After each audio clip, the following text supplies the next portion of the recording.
What is going on, everybody? It is me again. It's HorrorFan34, and welcome to another video. And welcome to another review for the Christmas Movie Challenge. Now we are on another kind of like genre for a Christmas film. I completely forgot about this movie. I completely forgot about this film that it took place on Christmas. And it's a pretty damn good thriller, if I say so myself. So we're going to get into the thriller genre when it comes to Christmas films. And if you can tell by the title of the video, and I tell you too, it's a pretty underrated hidden gem from I think 2008. I believe this was 2008. I'm very positive it was. No, sorry, 2009. Sorry, 2009 this was. And if that, or maybe it might have been 2008, I don't remember for sure. Or 2007, I don't know when it was, but it was somewhere around there, but it's going to be on While She Was Out.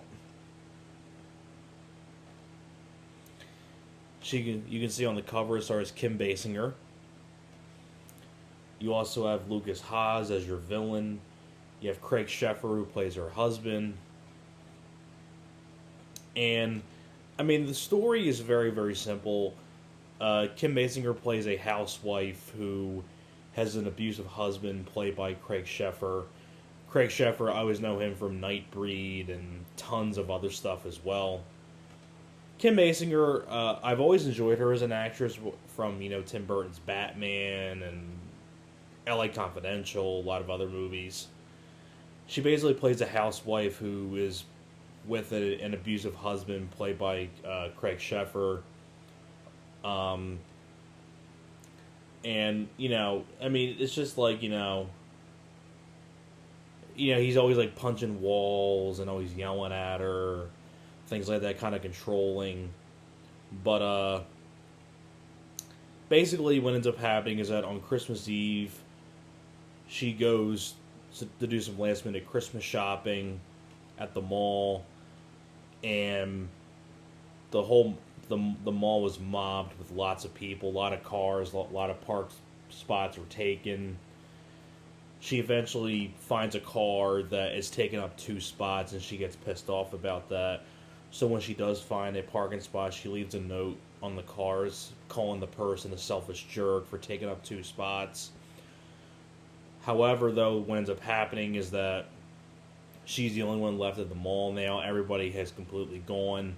So she's the only one there. She gets in her car, and the car that she left the note on pulls up behind her, and these 4 thugs come out, headed by Lucas Haas, who's right there in the background as Chucky, who's the leader of this gang of kids.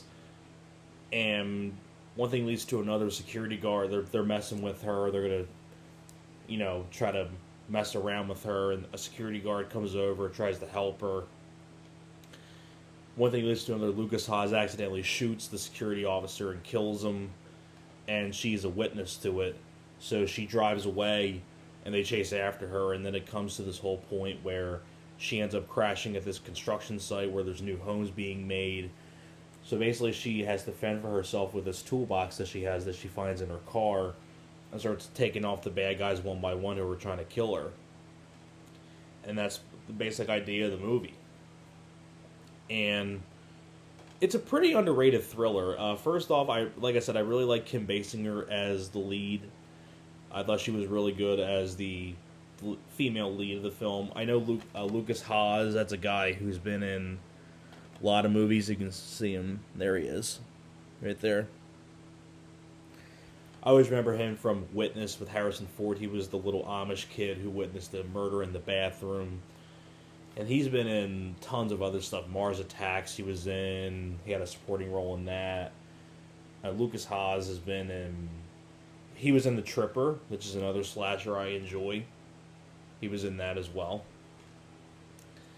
And in a way, it does have like those sort of feelings of Judgment Night in a way, because it's about someone who witnesses a murder and then they get chased by these group of thugs. Well, Judgment Night, that was 4 guys on the run, while this one is just 1 person. and it's pretty cool. Like, it kind of turns into a revenge slasher where she kills all these guys with the toolbox, with the tools that she has. Like, there's one with a screwdriver and things like that. So it's pretty cool how she takes out these guys one by one. And it's got some nice gore in there. It's definitely R rated, so definitely doesn't hold back on the violence. Especially when they get their comeuppance, it's pretty good. And actually, some of the producers on this were actually Guillermo del Toro and Don Murphy. Guillermo del Toro, Pan's Labyrinth, and Don Murphy. This is the guy that's produced Natural Born Killers, Transformers, and I think the director Susan Montfort did a very solid job directing the film. And Craig Sheffer, was cool to see Craig Sheffer in a tiny role. Granted, he's an unlikable prick, but because he's an asshole to his wife. But it was cool to see Craig Sheffer because I like Craig Sheffer in like Nightbreed and a lot of other movies. So it was cool to see Craig Sheffer in a small role that he has.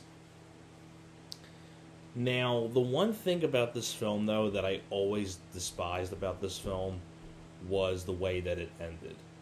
I did not like the way the film ended. I thought it was just kind of a slap in the face. I'm not going to say what the ending is, but if you've seen the film, then you understand what I'm talking about when I talk about the ending to the film. It's just like one of those endings where it's just kind of like really like come on, like that sucks. But and it has nothing, and she doesn't get killed off though. That's not the ending. That's not what I'm talking about. She doesn't get killed off. She does manage to take out all the guys one by one, but it's what happens after that. It's is the ending that sucks. I'm not going to say what it is, but other than the ending, which I did not like at all, I still think this is a very solid thriller. Even though it's not really a horror movie, even though it's kind of labeled as a horror film. It's more of a thriller, little bits of action here and there, but it's definitely more of a thriller. But if you want, it's got some nice slasher elements where she kills off the guys with the tools in the toolbox and things like that. So, and one of the things I thought was really weird about this film was the gang of kids headed by Lucas Haas. One of the things I thought was really strange about the gang of kids, each one of them was a different ethnicity. Lucas Haas, the leader was a white kid. Then you had the Asian American, you had the Latin American, and then you had the African American. So it was like a different ethnicity for each member, which I thought was kind of interesting. But other than the ending, like I said, it's a very solid thriller. It's got some nice slasher elements. It's got some nice violence in there for gore. She definitely gives the guys their comeuppance with the tools. And overall, it's a very solid thriller. So that's pretty much it for my review for While She Was Out. Thank you very much for watching, and I'll see you guys next time.